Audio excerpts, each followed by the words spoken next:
One of the defining features of Bengal elections 2026 is the silence of the voter.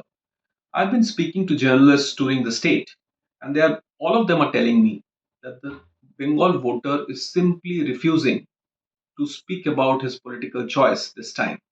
I spoke to Gulam Jilani of Live Mint, who said that this is quite unlike his experience while covering elections in, say, Bihar and Uttar Pradesh, where the voter has come out and spoken about which party they're going to vote for.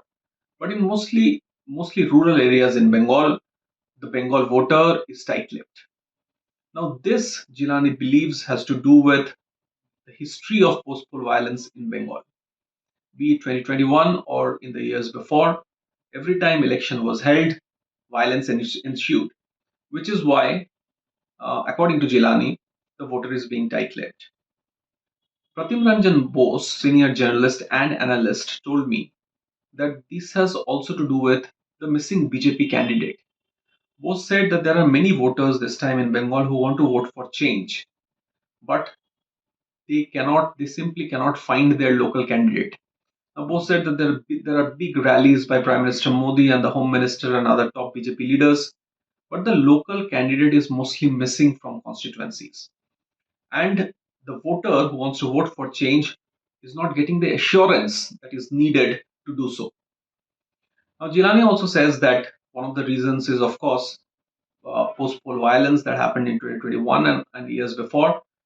But it is also true, he said, that because of the violence that ensues, those who want to vote for TMC are also not speaking out because they're feeling that what if the BJP comes to power? This will be held against them.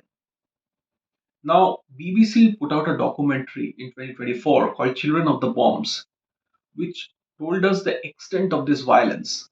As many as 565 children were either killed, injured, or maimed between the years 1996 and 2024 by crude bombs, by explosion of crude bombs during elections. This is a horrifying stat.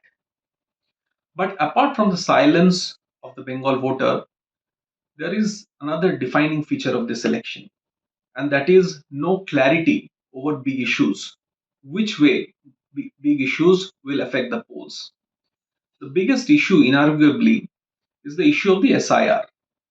Now, almost 90 lakh names have been deleted in the SIR process.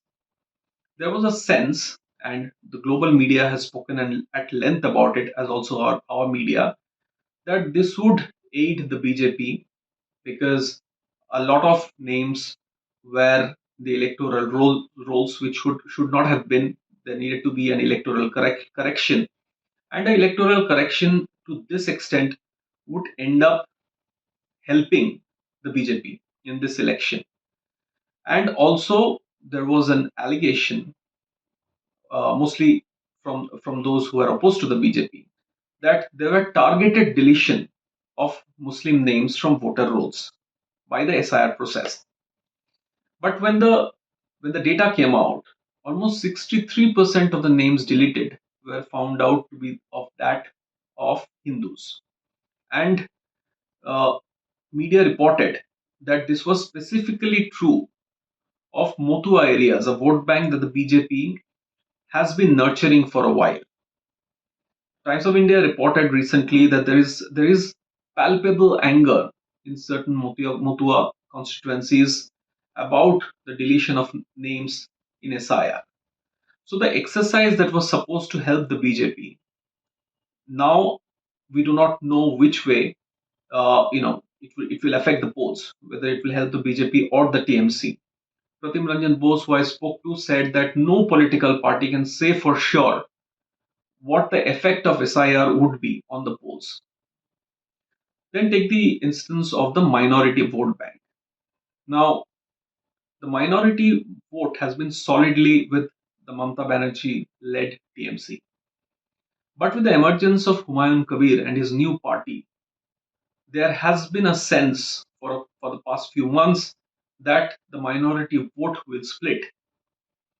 Humayun Kabir had also promised to build a replica of the Babri Masjid, and it garnered quite a lot of attention.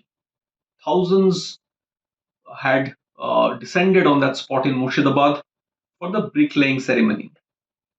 Now, a couple of weeks before, a sting video came out, which Humayun Kabir said was AI generated, showing that he was in close links with BJP leaders. Now, this had a fallout.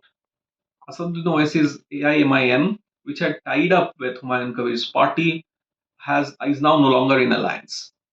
So, will the minority vote be split? We don't know. Now that the video is out, even though Kabir has said that it's AI generated, we don't know which way the minority vote would go, whether it would be split or not. Lastly, let's take the example of the heavy presence of security forces to conduct free and fair polls in Bengal. Now, like I said, that there has been a history of violence around polls in Bengal and a sizable presence of forces to manage the polls to make sure that free and fair polls indeed happen is of course was of course needed. But there is now talk of disproportionate deployment of force on the ground. This is, of course, coming from those who are opposed to the BJP forming government in Bengal, but also from independent analysts who are saying that it's almost like a war zone, and there's a sense of siege that that people are feeling in Bengal.